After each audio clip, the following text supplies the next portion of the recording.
క్రీస్తునందున ప్రియులారా, ప్రభువైన యేసుక్రీస్తు నామమున వందనములు, శుభములు. రోమీయులకు రాసినటువంటి పత్రిక 1వ అధ్యాయము 24వ వచనం నుంచి చదువుకుందాం.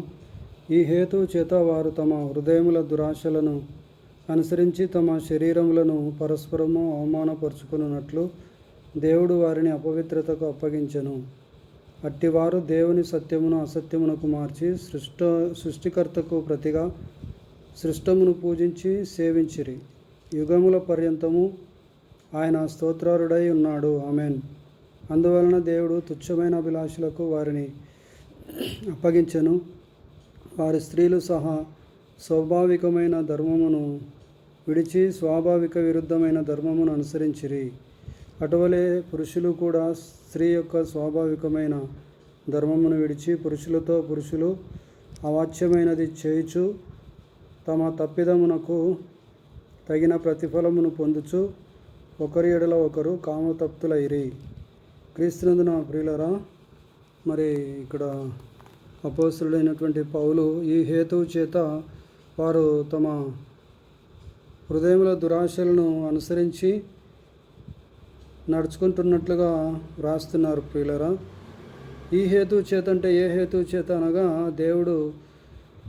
దేవుని యొక్క తన మార్గాన్ని వారందరూ కూడా వదిలిపెట్టి అవివేక హృదయులై వారి యొక్క హృదయాన్ని అంధకారమయముగా మార్చుకొని తాము జ్ఞానులమని చెప్పుకుంటూ మరి అక్షయుడగు దేవుని యొక్క మహిమను క్షయమైపోయే మనుషుల యొక్క, పక్షుల యొక్క, చతుష్పాద జంతువుల యొక్క, పురుగుల యొక్క ప్రతిమా స్వరూపాలుగా మార్చుకున్నారు. కాబట్టి ఈ హేతువు చేత వారు తమ హృదయముల దురాశలను అనుసరించి, హృదయంలో దురాశలు కలుగుతాయి ప్రియులరా, ఆ దురాశలను అనుసరించి వారు నడుచుకుంటున్నట్లుగా పౌలు రాస్తున్నారు. తమ శరీరములను పరస్పరము వారికై వారి అవమానపరుచుకుంటున్నట్లుగా దేవుడు వారిని అపవిత్రతకు అప్పగించారు. కాబట్టి తమంతట తాము మరి అవమానానికి తమ యొక్క శరీరాలను అప్పగించుకున్నారు. అంటే అవమానకరమైనటువంటి పనులు చేయొచ్చు తమ శరీరాన్ని పాపమునకు అప్పగించుకున్నట్లుగా మనము ఇక్కడ గమనించవచ్చు. దేవుడు వారిని అపవిత్రతకు అప్పగించెను. ఎందుకు అప్పగించాడంటే వారు దేవుని వదిలిపెట్టి దేవునికి చెందవలసినటువంటి మహిమను మనుషులకు ఇస్తున్నారు, పక్షులకు ఇస్తున్నారు, చతుష్పాద జంతువులకు ఇస్తున్నారు, పురుగులకు ఇస్తున్నారు. వాటిని ప్రతిమలుగా మార్చుకొని దేవుని యొక్క మహిమను దొంగిలిస్తున్నారు. ఆ విధంగా మరి దేవుడు వారిని అపవిత్రతకు అప్పగించాడు. అట్టివారు దేవుని సత్యమును అసత్యమునకు మార్చారు. ప్రియులరా, దేవుని సత్యాన్ని ఏం చేశారంటే అసత్యముగా మార్చారు. అవునంటే కాదంటారు, కాదంటే అవుననే పరిస్థితులలో ఉన్నారు. కాబట్టి యేసు ప్రభు దేవుడు అంటే దేవుడు ఎట్లయితాడు? సిలువలో మేకులు పీక్కోలేడా? మేకులు పీక్కోగలిగితే, మేకులు పీక్కుంటే మరి మనము మేకులు కొట్టాలి, మనల్ని మేకులు కొట్టాలి, మనము మేకులతో కొట్టబడాలి, మనము కొరడాలతో కొట్టబడాలి, మనము సిలువ వేయబడాలి, మనము మరణశిక్ష పొందాలి, మనము నశించిపోవాలి. ఎందుకు నశించిపోవాలంటే మనం పాపముల చేత, అపరాధముల చేత పడిచెడినటువంటి స్థితిలో ఉన్నటువంటి వారం. కాబట్టి ఆ శిక్షను తప్పించుకోవడానికి ఆయన మేకులు పీక్కోలేదు ప్రియులరా. కాబట్టి మనకు బదులుగా ఆయన బలియాగముగా అర్పించబడ్డాడు ఆకాశానికి భూమికి మధ్యన. ఇదే సత్యము. ఈ శిలువ సత్యమును వారు ఏం చేస్తున్నారంటే అసత్యమునకు మారుస్తున్నారు. సృష్టికర్తను వదిలిపెట్టారు. మరి దానికి బదులుగా సృష్టిని పూజిస్తున్నట్లుగా, సేవిస్తున్నట్లుగా చూస్తుంటున్నాం. యుగముల పర్యంతరము ఆయన స్తోత్రారుడై ఉన్నాడు. ఆమెన్. కాబట్టి యుగముల పర్యంతరం కూడా ఆయనే స్తోత్రమునకు అర్హుడు, మన స్తుతులకు అర్హుడు. స్తుతి సింహాసనాసీనుడైనటువంటి దేవుడు, స్తుతుల మధ్యలో నివసించే దేవుడు. ఎక్కడ 2-3 నా నామమున కూడి ప్రార్థన చేస్తారో వారి మధ్య నేను ఉంటానని సెలవిచ్చినటువంటి దేవుడు.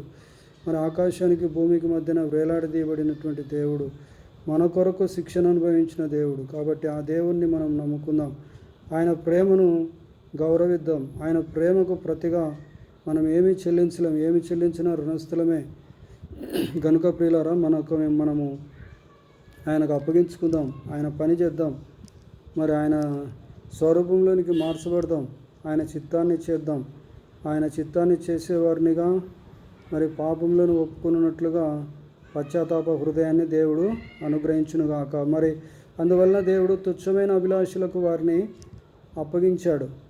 తుచ్చమైనటువంటి అభిలాషలు అంటే మరి ఆ విధంగా వారి ఇష్టానుసారమైనటువంటి తుచ్చమైనటువంటి అంటే నీచమైనటువంటి అభిలాషలు, కోరికలు మరి అప్పగించినట్లుగా చూస్తుంటున్నాం.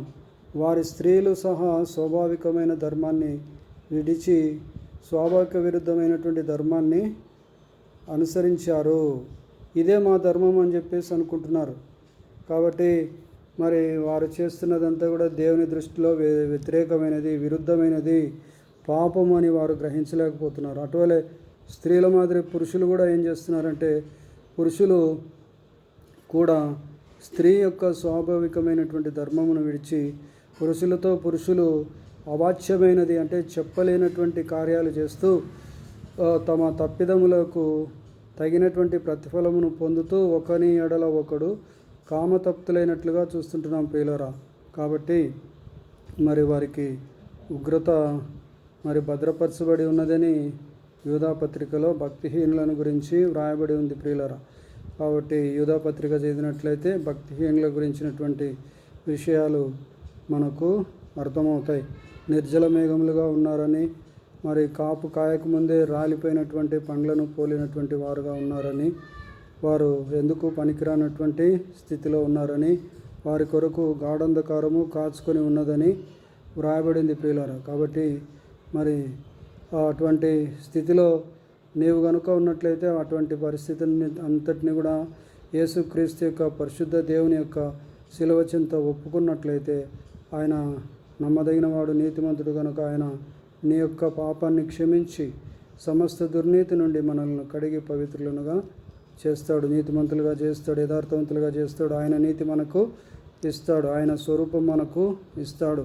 ఆయన చిత్తాన్ని చేసే వారినిగా మనల్ని బలపరుస్తాడు, భద్రపరుస్తాడు, దీవిస్తాడు, హెచ్చిస్తాడు, నడిపిస్తాడు, కాపాడుతాడు.